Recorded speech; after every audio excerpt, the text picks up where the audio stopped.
सुविधाएं मिल जाए, जेल से फोन कॉल्स करने की इजाजत मिल जाए, सुविधाएं मिले, इसके लिए उन्होंने नौजवानों के हितों की बलि चढ़ा दी। और झारखंड में आज तक इन 9 महीनों में एक भी नियुक्ति नहीं हुई। लालू जी का कार्यकाल बतौर रेल मंत्री, जिसमें उन्होंने गैंगमैन की बहाली को लेकर काफी अपनी पीठ थपथपाने का काम किया। बिहार के विधानसभा चुनाव 2020 को लेकर चिराग और तेजस्वी के द्वारा जो लगातार अनर्गल आरोप लग रहे हैं,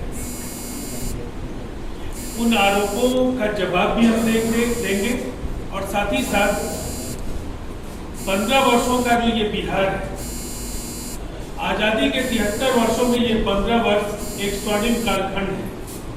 क्यों बाकी कांग्रेस और राजद के दौरान जो सरकारें बनी उससे हम अलग हैं, ये भी हम आपको जानकारी देंगे। सबसे पहले कल तेजस्वी यादव ने जातीय वैमनस्य बढ़ाने का एक जो चीज परिचित फॉर्मूला आरजेडी का रहा है, उसको एक बार फिर उन्होंने जिंदा करने की कोशिश की। दरअसल सवर्णों के खिलाफ तो उनके मन में घृणा है ही है, अति पिछड़ों और दलितों को लेकर जो उनका और उनकी पार्टी के लोगों का नजरिया है, उसकी एक बानगी कहीं न कहीं राघोपुर में जिस समय दलितों की झोपड़ियां जल रही थी, उनका निर्वाचन क्षेत्र है और उन्होंने जाना भी जरूरी नहीं समझा था। कल जो शब्द उन्होंने बाबू साहब कह करके कहे, उसका अर्थ सीधा था और वो कोई अनायास वो टिप्पणी नहीं हुई। उस टिप्पणी के जरिए रोजगार देने के वायदे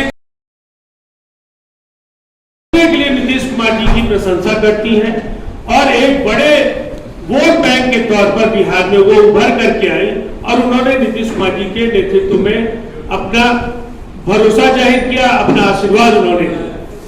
और जो व्यक्ति बिहार में 100 घंटे गुजारने के लिए तैयार नहीं था, जो जमुई संसदीय निर्वाचन क्षेत्र केवल इसलिए जो व्यक्ति छोड़ना चाहता था कि उसे अपने निर्वाचन क्षेत्र के मतदाताओं पर भरोसा नहीं था कि अगली बार वो चुनाव उनको जिताएंगे, वो हाजीपुर जाना चाहते थे। लेकिन कहीं ना कहीं ये चर्चा काफी बढ़ी और उसके बाद उन्हें अपने फैसले पर पुनर्विचार करना पड़ा और शायद नीतीश कुमार जी के साथ नहीं रहे होते तो वहां से चुनाव भी नहीं जीते।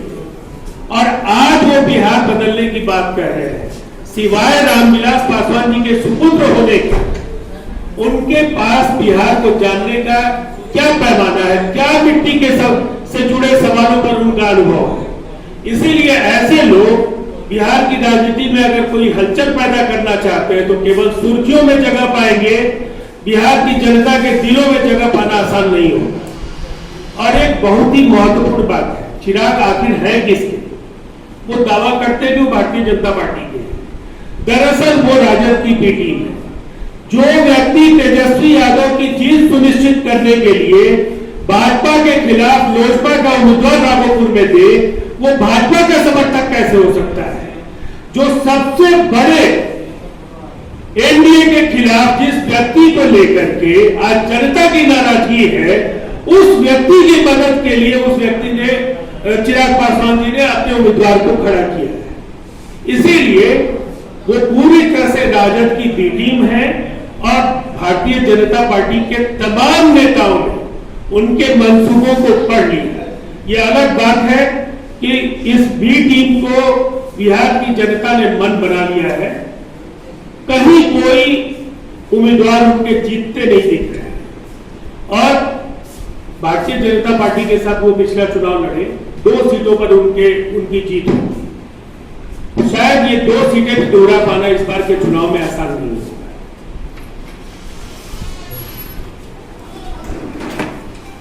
के लिए नीतीश कुमार जी की प्रशंसा करती हैं और एक बड़े वोट बैंक के तौर पर बिहार में वो उभर करके आई और उन्होंने नीतीश कुमार जी के नेतृत्व में अपना भरोसा जाहिर किया, अपना आशीर्वाद उन्होंने दिया। और जो व्यक्ति बिहार में 100 घंटे गुजारने के लिए तैयार नहीं था, जो जमुई संसदीय निर्वाचन क्षेत्र केवल इसलिए जो व्यक्ति छोड़ना चाहता था कि उसे अपने निर्वाचन क्षेत्र के मतदाताओं पर भरोसा नहीं था कि अगली बार वो चुनाव उनको जिताएंगे, वो हाजीपुर जाना चाहते थे। लेकिन कहीं ना कहीं ये चर्चा काफी बढ़ी और उसके बाद उन्हें अपने फैसले पर पुनर्विचार करना पड़ा और शायद नीतीश कुमार जी के साथ नहीं रहे होते तो वहां से चुनाव भी नहीं जीते।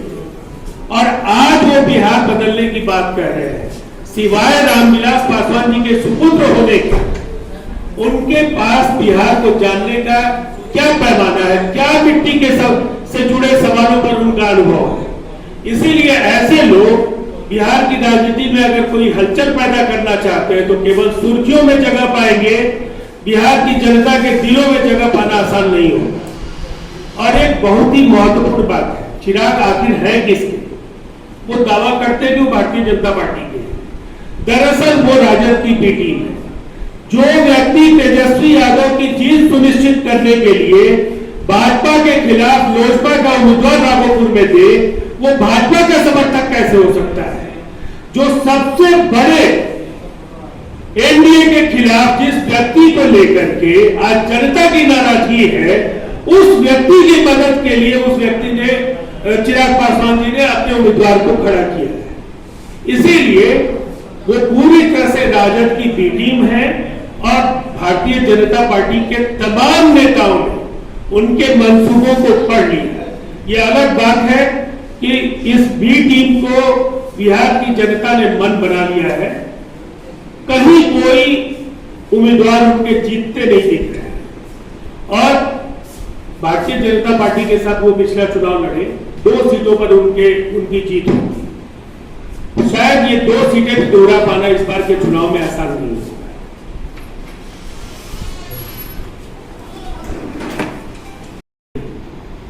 15 वर्षों के कालखंड में तो 95,000 नौकरियां उनके माता पिता, जो उनके परिवार का कार्यकाल है उसमें दी गई, जिसमें 10 साल बिहार और झारखंड एक थी। उसके उलट नीतीश कुमार जी ने 7 लाख सरकारी नौकरियां दी। और आज जिन वायदों के साथ हम जा रहे हैं वो असीमित रोजगार सृजित करेंगे। अगर हम हर खेत को पानी की बात कह रहे हैं तो बिहार में 3 एग्रीकल्चर रोडमैप के जरिए इसकी बुनियाद डाल दी गई है। आज अगर हम मेगा स्किल सेंटर्स की बात कर रहे हैं, हर खेत को पानी के साथ 65 पैसे प्रति यूनिट किसानों को बिजली देने की बात कर रहे हैं, तो कृषि आधारित उद्योग बड़ी संख्या में बिहार में लगेंगे। केवल खेतों में फसलें नहीं लहलाएंगे, उस पर जो रोजगार के लिए अवसर होंगे कृषि आधारित उद्योगों में वो असीमित होंगे और वो केवल कामगारों के लिए नहीं होंगे, उनमें पेशेवर और तमाम श्रेणी के कर्मियों के लिए रोजगार के अवसर उपलब्ध होंगे। जिस तरह से बिहार में एक बार फिर जंगल राज की आहट उन्होंने दिखाने की कोशिश की है, अलग अलग सभाओं में उनके कार्यकर्ताओं के तरफ से जो अराजकता के दृश्य उपस्थित कराए जा रहे हैं, उससे बिल्कुल साफ है कि बिहार की जनता को अगर वो भूलना भी चाहे, वो कहते हैं कि हम याद दिलाते हैं लोगों को, दरअसल वो कभी बिहार की जनता को भूलने नहीं देना चाहते हैं कि वो जंगल राज की पार्टी है। और हमारे नेता नीतीश कुमार जी ने तो जंगल राज से एक कदम आगे बढ़कर कहा था, उन्होंने आतंक राज का नाम दिया था और सही में आतंक राज को वो फिर से बिहार में लाने के लिए ये सारी कवायद कर रहे हैं। आज चिराग पासवान पर भी हम लोग बात करना चाहेंगे। चिराग जी का दर्द बिहार के लिए इस तरह से उमड़ा है कि कई बार वो मर्यादा की हदें लांघ रहे हैं। दरअसल उनकी पृष्ठभूमि क्या है ये समझना होगा। आज फिल्म उद्योग को लेकर के मादक पदार्थों के सेवन, ड्रग्स पैडलर्स के साथ फिल्म उद्योग का रिश्ता, उस उद्योग से उनका रिश्ता एक असफल अभिनेता का ही रहा है। लेकिन शराब वगैरह जैसे चीजों को लेकर के जो मोह होगा उससे कैसे कोई व्यक्ति मुक्त हो सकता है? ऐसे